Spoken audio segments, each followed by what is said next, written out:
আসসালামু আলাইকুম ভিউয়ার্স, সবাইকে ওয়েলকাম করছি আমাদের নতুন ভিডিওতে। তো ভিডিওতে যে বক্সটি দেখতে পাচ্ছেন এটির ভিতরে হচ্ছে একটি diesel engine, 4 speed diesel engine, 3 ring ব্র্যান্ডের। আর এর স্পিডটি হচ্ছে মূলত 2600 আরপিএম। তো এখানে যে চেসিসটি দেখতে পাচ্ছেন এটি মূলত ভাইব্রেটর চেসিস। এই চেসিসের মধ্যেই বসবে এই ডিজেল ইঞ্জিনটি, আর এখানে ভাইব্রেটর নজেলটি বসবে। 1.5 ইঞ্চি 2 ইঞ্চি দুই ধরনের নজেলই এখানে ফিট হবে। এই ভাইব্রেটর চেসিসের মধ্যে এই ডিজেল ইঞ্জিনটি কমপ্লিট সেটিং করা হবে, তারপর স্টার্ট দেওয়া হবে। তো এই ভাইব্রেটর চেসিসের বর্তমান দাম সম্পর্কে যে কোনো ধরনের প্রশ্ন থাকলে আমাদের ভিডিওর নিচে যে ডিসক্রিপশন বক্সে ফেসবুকের লিঙ্ক আছে সেখানে গিয়ে আপনারা মেসেজ করতে পারেন। চাইলে এই ভিডিওর নিচে কমেন্ট বক্সে কমেন্ট করতে পারেন, সেক্ষেত্রে সঠিক দামটা আমরা কমেন্টের মাধ্যমে রিপ্লাই দিয়ে দেব। তো ভিউয়ার্স, দেখতেই পাচ্ছেন কীভাবে এটি ফিটিং করা হচ্ছে।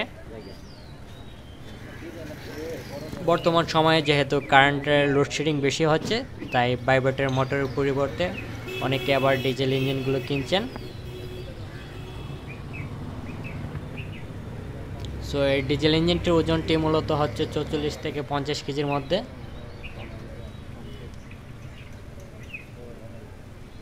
তো ডিজেল ইঞ্জিনটি ফিটিং করা হচ্ছে, দেখতেই পাচ্ছেন। ফিটিং করার পর এটি স্টার্ট করা হবে। সেই পর্যন্ত ভিডিওটি না টেনে সম্পূর্ণ দেখতে থাকুন। আর আমাদের ঠিকানাটা ভিডিওর ডিসক্রিপশন বক্সে দিয়ে রাখবো, চাইলে যোগাযোগ করতে পারেন যারা আমাদের আশপাশে আছেন।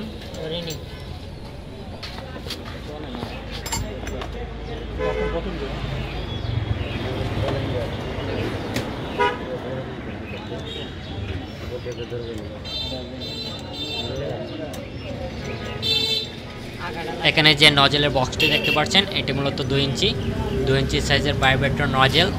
2 ইঞ্চি নজেল দিয়ে কত টাকা পড়ছে এবং 1.5 ইঞ্চি নজেল দিয়ে কত টাকা পড়বে কমপ্লিট সেট 4 স্পিড ইঞ্জিন দিয়ে, যারা জানতে চান অবশ্যই ভিডিওর যে কমেন্ট বক্সে আছে সেখানে কমেন্ট করতে পারেন, তাহলে লেটেস্ট প্রাইসটা আপনারা জানতে পারবেন। সো এখানে ফিটিং করা হচ্ছে, দেখতে পাচ্ছেন পুলি ফিটিং করার পর ভাইব্রেটর নজেলটা ফিটিং করা হবে, তারপর স্টার্ট দেওয়া হবে। তো সে পর্যন্ত ভিডিওটি না টেনে সম্পূর্ণ দেখতে থাকুন। এছাড়াও আপনাদের যে কোনো ধরনের প্রশ্ন থাকলে আমাদের কমেন্ট বক্সে কমেন্ট করতে পারেন।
Sylhet 17